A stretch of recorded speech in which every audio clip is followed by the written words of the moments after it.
do mundo todo, isso é uma coisa muito importante, do mundo todo, praticando a mediunidade, nos pequenos grupos. Então a gente tinha grupos familiares, grupos entre amigos, além das grandes instituições espíritas. Mas a maioria eram pequenos grupos, eram grupos familiares, grupos de pessoas íntimas.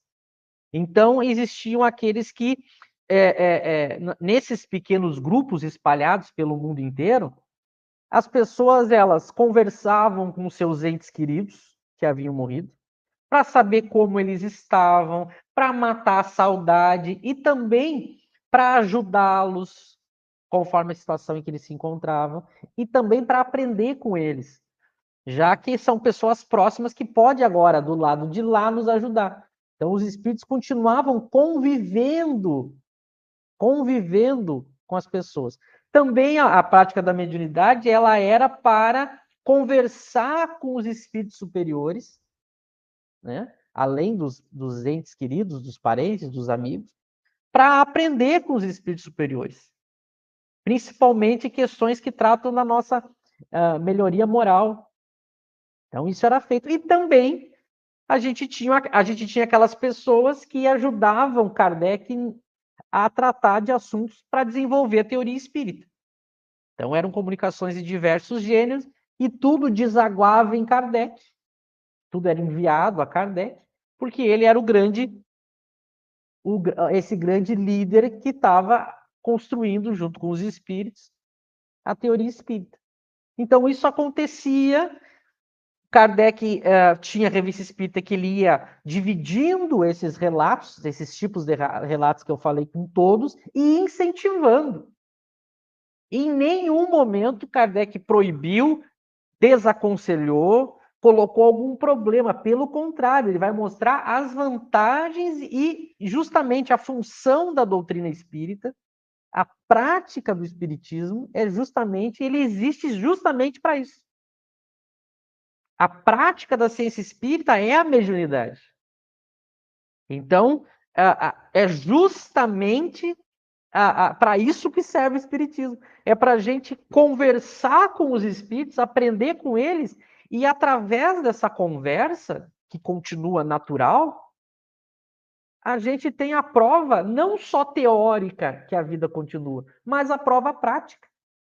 Veja que eu posso construir todo um discurso filosófico, científico, fazer palestra, escrever livro, tentando provar para as pessoas que a vida continua após a morte do corpo. Mas, como eu tenho dentro do meu lar, eu mesmo conversando com os meus parentes, com os meus amigos, eu passo a ter uma certeza muito maior do que simplesmente teórica.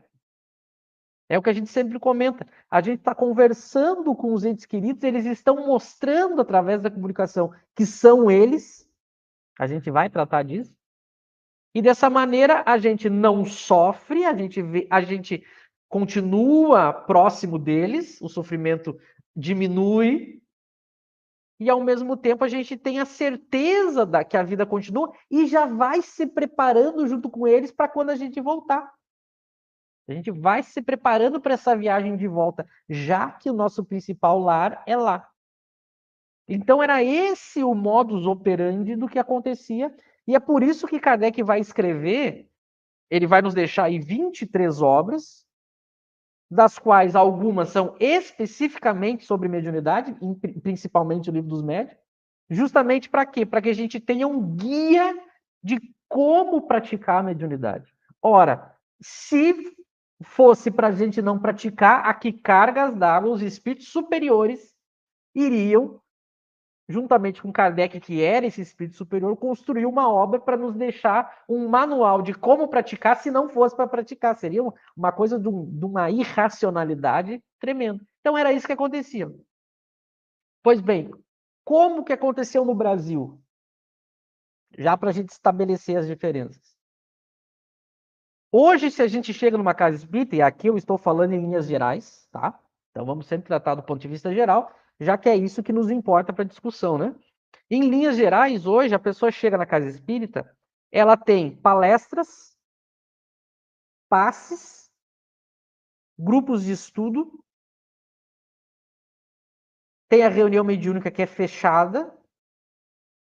E tem atividades para crianças, tem atividades de distribuir alimento e roupas para as pessoas que têm necessidade. Aí tem diversas atividades que não são próprias do espiritismo, mas que de boa vontade, de boa intenção, muitas pessoas desenvolvem. Então eu vou lá, assisto palestras, tenho passe, aí eu participo do grupo de estudo. Geralmente são grupos de estudo em que as pessoas vão ler apostila, não vão ler diretamente Kardec, ou vão ler outras obras que não Kardec, ou elas vão ficar 10, 20, 30 anos lendo o Livro dos Espíritos, Evangelho. E algumas vão estudar o Livro dos Médiuns ou outras obras sobre mediunidade, que depois que elas passarem por longos meses e até anos estudando essas obras sobre mediunidade, elas vão, além desse tempo todo, ter que se comprometer a participar da reunião mediúnica, como um compromisso em que elas depois não podem abandonar, como um trabalho em que elas vão atender espíritos sofredores ou espíritos ditos obsessores. Elas são orientadas a não fazer evocação fora do centro, porque vão dizer para elas que é perigoso, e vão ser orientadas a, em casa, no máximo, estudar um trecho do Evangelho, que é o chamado Evangelho no Lar, em que não se deve evocar e praticar a mediunidade. Os espíritos ditos superiores, alguns médiums especiais, ou com um certo entendimento de que são missionários, vão praticar, vão eles receber, e a gente vai só ler as obras deles. E ficou assim. Então, eu já reduzi em número, porque agora as pessoas não estão fazendo em casa, é só na casa espírita. Dentro da casa espírita eu também diminuo, porque há todo um processo difícil, e eu diria, metaforicamente, burocrático para participar da reunião mediúnica, e quando se participa da reunião mediúnica, é para receber algum espírito que está mal ou que está revoltado, onde vai se falar para ele sobre, vai se doutrinar ele, falar de espiritismo e de Jesus e de moral, para que ele venha se recuperar. E lá, de vez em quando, isso se ocorrer, vai se receber espontaneamente a mensagem de algum espírito bom, que vai dizer palavras bonitas, vai falar sobre o amor, e é isso. Então não há mais a prática da evocação, nem na casa espírita, quanto menos nas casas das pessoas, e ainda os espíritos que se recebem, eu concluo dando esse panorama agora para a gente começar a ver, a refletir sobre as diferenças, as pessoas na casa espírita, no número restrito, ainda não vão evocar. É o espírito que vem, porque se acredita que os mentores da casa é que vão coordenar e escolher quais os espíritos que vão vir. Então, deixa para eles. O médium só se coloca à disposição, vem o espírito sofredor, aí tem o doutrinador lá que fala alguma coisa para ele, e é isso. Não se escolhe os espíritos que a gente quer chamar, não se chama os espíritos superiores, e, em linhas gerais, é isso. Dito isso, eu vou passar agora para o José, para não ficar eu falando muito tempo, para agora a gente começar a refletir sobre os problemas. A gente mostrou as diferenças. Agora a gente vai mostrar por que escolher e retomar o caminho de Kardec. José. Pois é, exatamente, Michel. Você tocou em vários pontos importantes, né? Primeiro, falando um pouco assim da obra O Livro dos Médiuns, né? Eu estava mexendo na Kardecpédia aqui. Quem não conhece ainda a Kardecpédia, utilize. É um site onde estão disponibilizadas gratuitamente todas as 23 obras de Allan Kardec.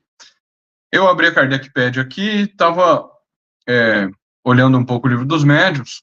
A gente precisa lembrar que o título da obra é O Livro dos Médiuns e tem o subtítulo, né?